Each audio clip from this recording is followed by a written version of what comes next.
Hey guys, welcome to my channel. This is another scary short story for you today. So let's begin. The incessant ringing of the phone pulled her from sleep. She didn't recognize the number. It was blocked. Groaning, she reached out to silence it. The caller persisted, calling again and again, even after she sent the call to voicemail. Who could it be at this ungodly hour? Shaking off the unease, she tried to go back to sleep, but the insistent buzzing of the phone made that impossible. With a sigh, she got out of bed and went to the kitchen to answer it. "Hello, I know what you did yesterday," a gruff voice said. Her heart skipped a beat.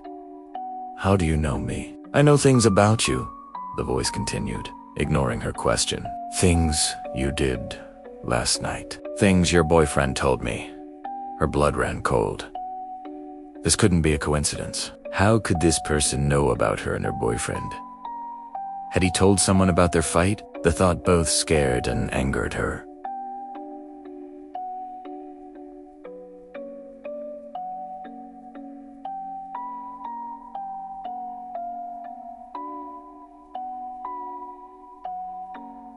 "What are you trying to do?" she asked, her voice shaking slightly. "I want to help you," the man said, his voice softening. "He isn't good for you. You should break up with him." Before she could respond, the line went dead. She stared at the phone in her hand, her mind racing. Who was this guy, and why was he calling her at 3 a.m. to talk about her boyfriend? She decided not to give it much thought. It was probably just some drunk guy messing around. But the next day, when she found a note in her mailbox with the words "He is not good for you" scrunched up, she started to get worried. Was this the same guy? Was he stalking her? Was her boyfriend's violent temper driving people over the edge? Fear twisted in her gut, making her hands shake. She couldn't shake off the feeling that something was very wrong, that there was a dark secret lurking beneath the surface of her seemingly ordinary life. Her name is Anna, and she had finally managed to free herself from the clutches of an abusive, controlling boyfriend. 6 months had passed since she had left him. 6 long months of therapy, self-reflection, and cautious steps toward rebuilding her life. Yet here she was once again tormented by the specter of her past. But what was it? What was it that kept bringing back the haunting memories? Was it the nightmares that still occasionally plagued her sleep? Or was it the subtle triggers in her everyday life that set off a chain reaction of fear and uncertainty? She remembered vividly how she had escaped, the constant fear of his anger, the suffocating possessiveness, the bruises and the whispered threats that had become the soundtrack of her life with Mark. Leaving him had been the hardest thing she'd ever done, but staying would have been worse. She'd chosen the pain of leaving over the agony of staying. The first few months after she broke up with Mark were the hardest. The loneliness was crushing and the flashbacks were relentless. But slowly, with the help of a therapist and her family, she began to heal. She found a new job, took up painting again, and most importantly, started to believe in herself. For the first time in years, she felt like she was truly living, not just existing. But now this phone call, this note, it was like her past was reaching out to grab her by the throat and drag her back into the abyss.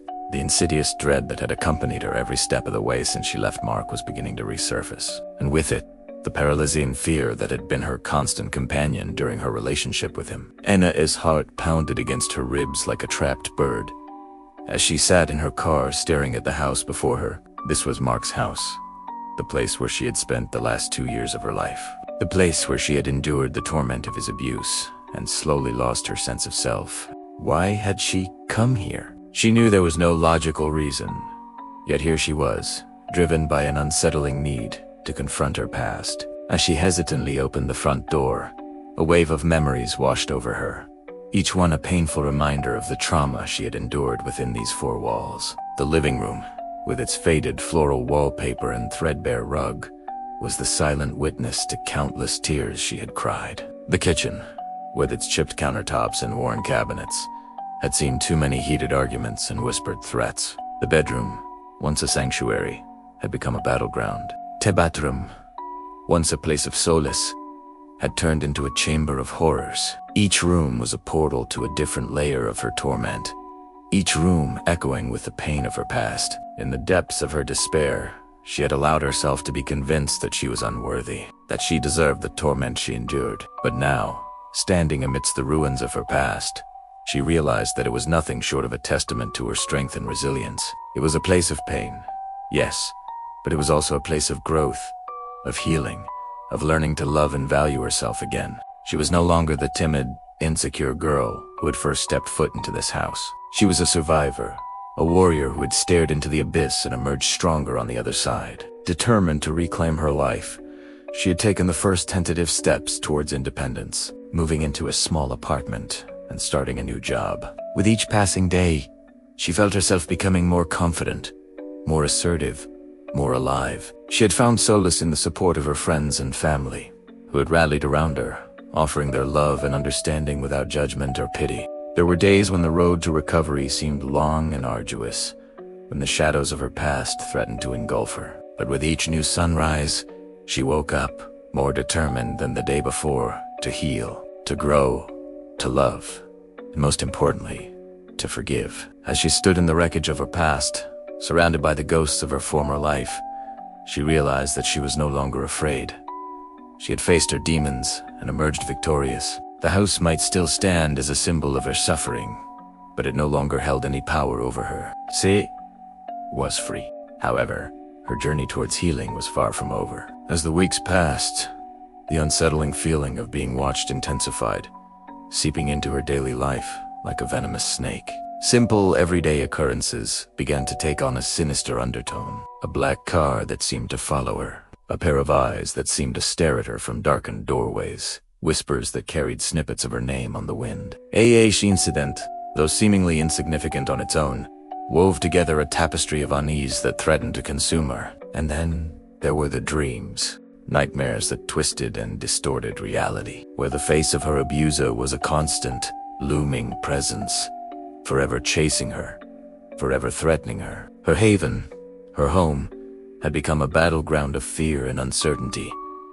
What was happening to her? Was her past reaching out to drag her back into its suffocating embrace?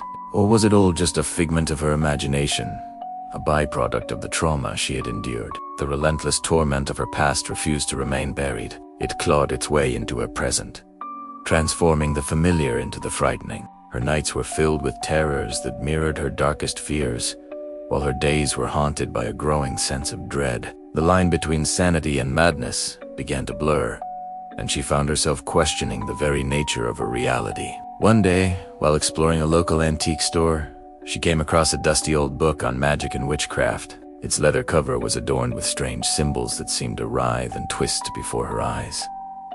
Curiosity got the better of her, and she opened it. To her surprise, the book contained a ritual for banishing negative energy from a person's life. Hope surged through her. Maybe this was just what she needed to break free from the shackles of her past. Following the instructions, she gathered the necessary items: a white candle, a bowl of water, and a deck of tarot cards. She arranged them in the prescribed pattern, her hands trembling with anticipation. As she uttered the incantation, the room seemed to crackle with energy. The candle flame danced wildly, and the water in the bowl rippled as if stirred by an unseen hand. Suddenly, a card fell from the deck. The Tower, signifying upheaval and transformation. Could this be her sign that she was on the right path?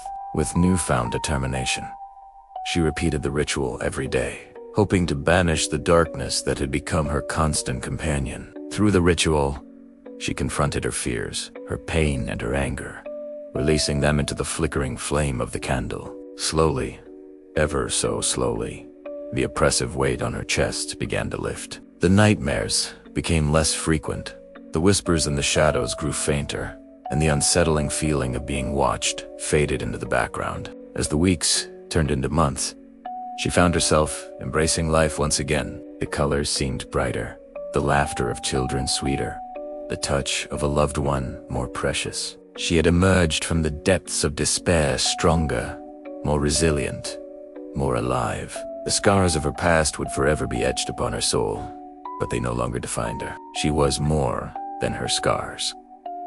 She was a survivor, a warrior who had dared to look into the abyss and emerged unbroken. Thank you for listening to my story. If you enjoyed it, please leave a like and subscribe for more content. Also, Share your thoughts and feedback in the comments below.